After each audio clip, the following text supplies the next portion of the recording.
E aí, pessoal, beleza? Dando continuidade às nossas aulas de história, vamos para o livro Apis, páginas 29 a 31. Página 29, a religião e a cultura. Mande a nata lá em cima.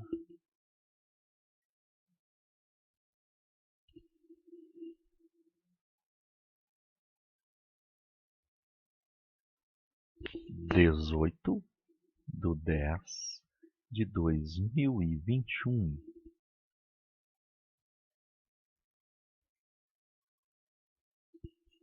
Feito isso, vamos lá. A religião e a cultura. Como nós já iniciamos na última aula de história, nós falamos um pouco sobre as religiões. Então, religiões não são somente aquelas que nós conhecemos. Cada povo tem a sua religião. Nós comentamos a respeito das religiões indígenas na última aula. Então vamos acompanhar aqui o texto. Existem muitas religiões diferentes em nosso mundo. Essa diversidade mostra a importância das crenças religiosas para grande parte das pessoas. Então, várias pessoas aí acreditam ou seguem uma religião. Algumas pessoas também não professam nenhuma religião. Mas estaremos falando aí das religiões, algumas das religiões existentes aqui no nosso mundo. As religiões influenciam a formação e a cultura dos povos, orientando seus adeptos no modo de viver, comer, pensar, entre outros aspectos. Todas elas precisam ser respeitadas. Então, tem religião que ensina maneiras, modos de agir. Então, tem uma certa influência aí no modo de viver. Até mesmo na questão da comida, o modo de comer. Se existem alguns tipos de rituais para se comer determinados alimentos, se determinados alimentos são proibidos, se determinados alimentos possuem algum significado místico ou qualquer coisa nesse sentido. Pensar, tem toda uma filosofia aí em cada religião, na maneira como cada religião aí pensa, cada adepto de determinada religião. Entre outros aspectos, às vezes na maneira como a pessoa veste, qual roupa seria ideal para os cultos, qual roupa seria ideal para o dia a dia, qual roupa é permitida, qual roupa é proibida, qual roupa tem qual significado. Então, todas as religiões aí têm determinadas crenças ou leis relacionadas a esses assuntos. E todas elas precisam ser respeitadas. Por quê? Porque são coisas que as pessoas acreditam, independente de serem certas ou erradas, independente de serem coisas racionais ou irracionais, são coisas que as pessoas pensam ser verdade ou se sentem bem com aquilo e por isso precisam ser respeitadas. Ao colonizar o Brasil, os portugueses introduziram no país o catolicismo, que é uma religião cristã, e começaram a cristianizar os indígenas e posteriormente os negros escravizados, que tinham crenças religiosas diferentes. Então, quando os portugueses descobriram o Brasil, eles não respeitaram o direito à religião dos indígenas e posteriormente não respeitou a religião dos escravos. Eles fizeram o quê? Obrigaram os índios e os escravos a se converterem ao cristianismo, ou seja, virarem cristãos, mesmo que não acreditavam naquilo. Então, obrigaram essas pessoas a se tornarem católicas. Hoje no Brasil, diversas religiões são praticadas, são muitas mesmo. Por exemplo, as religiões cristãs, o Espiritismo, que também é considerado aí uma religião cristã. Cristão é aquele que acredita em Jesus como Cristo, ou Jesus como Salvador da humanidade. Esses são os cristãos. As religiões afro-brasileiras, como o candomblé e a umbanda. O candomblé como uma religião assim mais ligada à África mesmo, aos orixás, e a umbanda um pouco mais misturada com o cristianismo. Então, uma raiz africana com um pouquinho aí de algo meio que misturado com o cristianismo. O budismo, que é uma religião de lá da Ásia, do Oriente, que é uma religião que acredita nas palavras do seu mestre, o Buda. O judaísmo, que é uma religião anterior ao cristianismo, religião dos judeus, que tem origem ali com Moisés sendo seu maior profeta. E o islamismo, que é uma religião que veio depois do judaísmo e depois do cristianismo, que tem Maomé como seu profeta maior. Aqui esse quadro é a primeira missa no Brasil, de Victor Meirelles, 1861. O óleo sobre tela, ok? Então aqui é a primeira missa. A gente vê os índios todos aqui participando. Será que eles estavam participando por vontade própria ou porque eram obrigados? Ou ainda por curiosidade? Fica aí a pergunta. Pense. Número 1. Discuta com seus colegas por que é importante respeitar todas as religiões. Se você acredita em uma religião, por que você deve respeitar a religião do outro, a qual você não acredita? E aí? A resposta é pessoal. Responda aí. Escolha, número 2. Escolha um colega e juntos pesquisem informações sobre duas religiões praticadas no Brasil.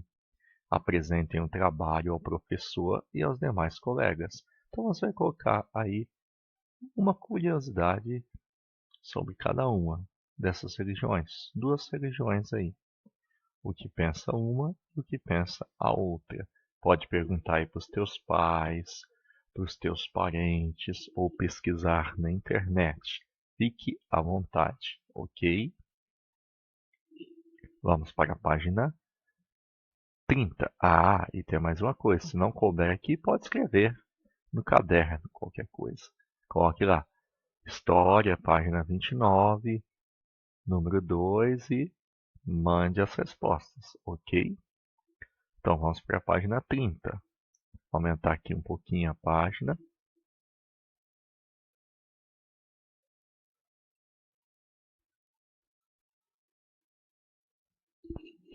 Vamos lá. Não é só em nossos dias que a religião é importante. Na antiguidade, as crenças religiosas também faziam parte do cotidiano das pessoas. Aliás, mais ainda no passado, né? No passado, cada povo aí tinha sua religião que estava embutida na sua cultura. Ou seja, o povo todo acreditava na religião do seu povo, ok? Entre 6.000 anos e 2.000 anos atrás, viveu no norte da África, às margens do rio Nilo, a sociedade do Egito Antigo. A religião tinha grande importância na organização do Estado e para a identidade desse povo. Então, a religião egípcia durou muitos e muitos anos, até depois o islamismo, os muçulmanos, tomarem conta do território egípcio. e introduzir a religião muçulmana. Então, assim como aconteceu no Brasil com o cristianismo sendo introduzido através dos portugueses aos índios, aconteceu também lá no Egito. O islamismo foi obrigado, ou melhor, o islamismo se tornou a religião obrigatória do povo egípcio. Então, hoje em dia, a maior parte dos egípcios é de muçulmanos.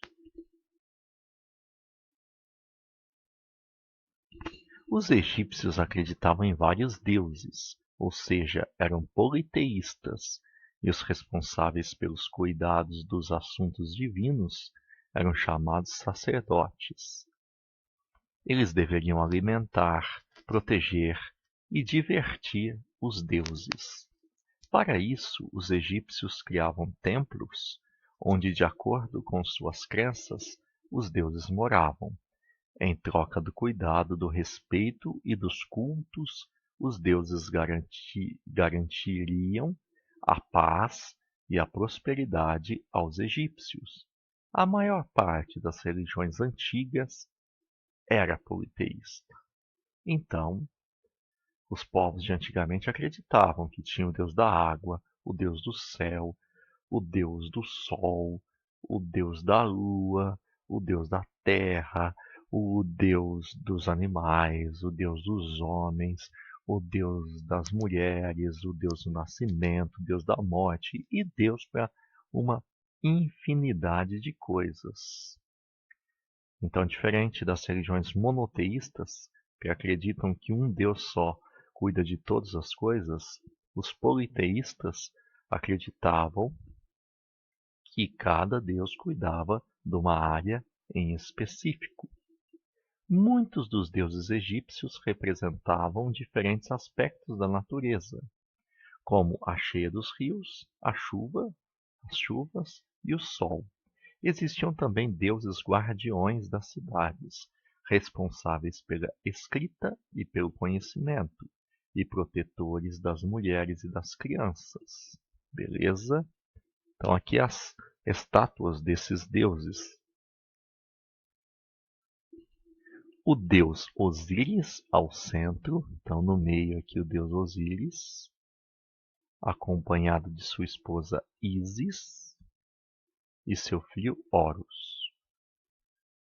Ok? Isso aqui é de 870 a.C. Essas estátuas aí. Osíris era o deus supremo e o juiz do mundo dos mortos. Então, de acordo com a crença deles, era assim.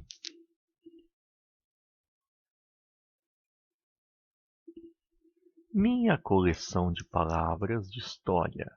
Você deve ter notado a presença de um termo bem importante nesta parte, né? Ele é bastante usado por historiadores e estudiosos. Politeísta. Um dos significados do termo poli é numeroso, assim como polissílaba, porque são muitas sílabas, ok? Então, politeísta, muitos deuses. Ele pode ser usado para criar outras palavras, como poliglota, poliesportivo e policultura. Poliglota quando fala muitas línguas, né? Poliesportivo quando são muitos esportes e policultura quando são muitas culturas. Procure no dicionário o significado delas e escreva-os no caderno. Acabei de falar, mas você pode procurar aí e estar escrevendo no caderno essas palavras, o significado delas. Ok? Número 2. Qual é a palavra antônima de politeísta? O que ela significa? Aí, mais para cima eu tinha falado. Assim como uma palavra com várias sílabas é uma polissílaba, uma palavra com uma sílaba só é uma o quê? A mesma coisa acontece. Politeísta, mono, beleza. O que significa? Beleza pura. Vamos lá então para a página 31.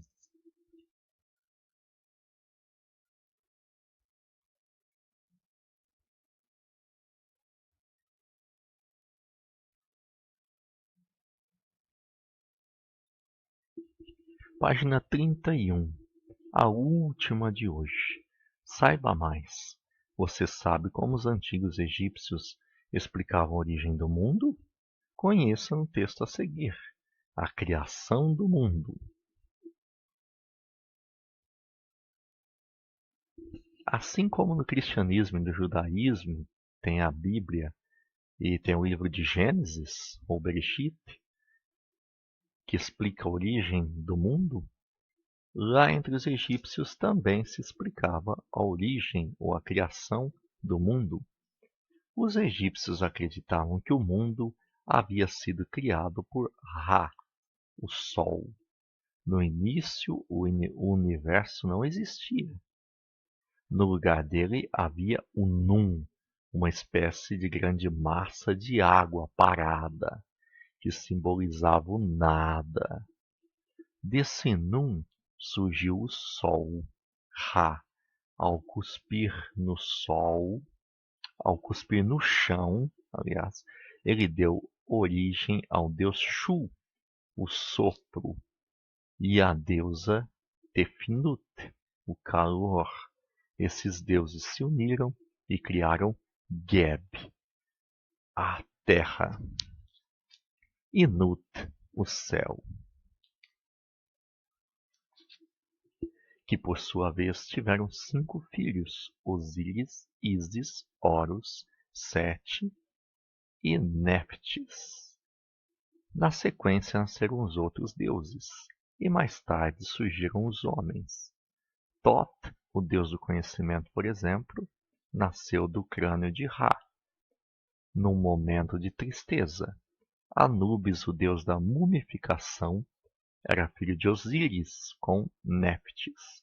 Olha só, a origem do mundo, a criação do mundo de acordo com os egípcios, bem parecido. Porque fala que no princípio não existia nada, bem parecido com o que nós vemos lá no Gênesis. E aí haja luz, então surgiu o sol, e o Espírito de Deus pairava sobre a terra, o sopro. E no princípio criou Deus os céus e a terra, então aqui ó, Geb e Nut, bem parecido com o Gênesis, ok? E aqui nós vemos uma pintura.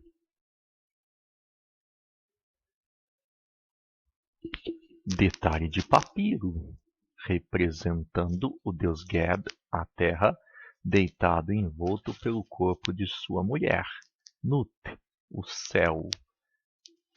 Então esse aqui é de 1069 até 1940, de 1069, perdão, 1069 até 945 a.C. Esse aqui, essa pintura. Então, ao céu aqui, essa mulher cheia de estrelas, e a terra aqui de baixo, ok? A número 1. Como os egípcios explicavam a criação do mundo? Então, leia ali, faça um resuminho e escreva aqui. Número 2. Pesquise informações sobre um dos deuses egípcios citados no texto. Escreva as informações que você encontrou em uma folha avulsa. Procure também uma representação desse deus e faça um desenho para ilustrar sua pesquisa. Então você vai fazer isso aí no teu caderno, ok? Faça isso daí no teu caderno, beleza? Aí você vai fazer esse desenho desse deus que você pesquisou e um breve relato sobre ele. Compare com os colegas se as informações que vocês encontraram são as mesmas. Conversem também sobre o que observaram das características físicas desses deuses. O que eles têm aí? Quais são os deuses egípcios? A maioria deles tem cabeça de que jeito e tal, beleza? Bom, galera, a nossa aula de história por hoje é esta aqui. Qualquer dúvida, estamos aqui. Muito obrigado e até mais.